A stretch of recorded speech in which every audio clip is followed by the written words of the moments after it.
الحمدللہ والصلاة والسلام علی رسول اللہ۔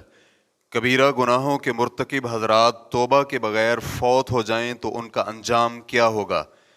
سوال کیا گیا ہے، فرمان باری تعالیٰ ہے کہ الزانیۃ والزانی فاجلدوا کل واحد منہما 100 جلدہ، یعنی زانی عورت اور زانی مرد میں سے ہر ایک کو 100 کوڑے مارو۔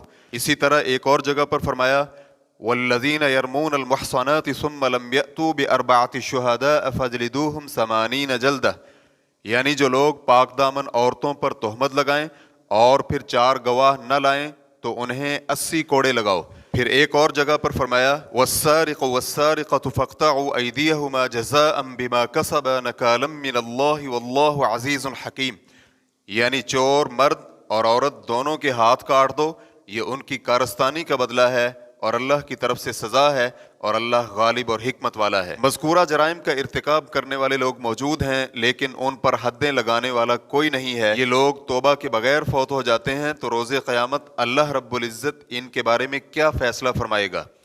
الجواب بعون اللہ سبحانہ وتعالی۔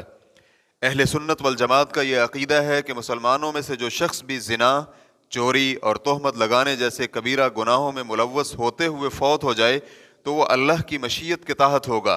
اگر اللہ چاہے تو اسے معاف فرما دے اور اگر چاہے تو ایسے گناہوں پر سزا دے دے جن پر وہ مصر رہا ہے، لیکن آخر کار جنت اس کا ٹھکانہ ہوگا۔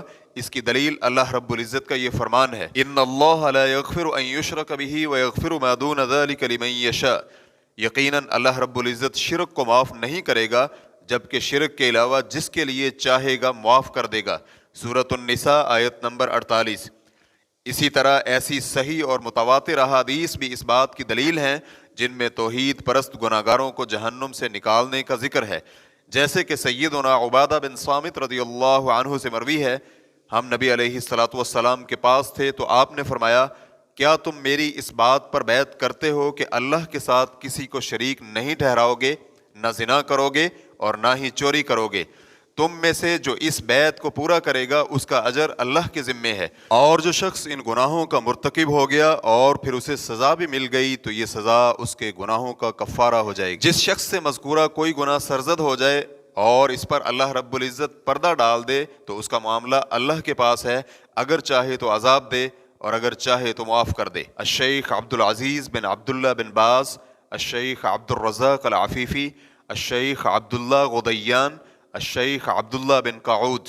ریفرنس کے لیے دیکھیے فتاوی اللجنۃ الدائمہ جلد نمبر 1 صفحہ نمبر 728۔ واللہ تعالی اعلم۔ اسلام QA ریکارڈنگز مؤسسۃ الشیخ محمد صالح المنجد، المملکۃ العربیۃ السعودیہ، فتویٰ نمبر 112113۔ والسلام علیکم ورحمۃ اللہ وبرکاتہ۔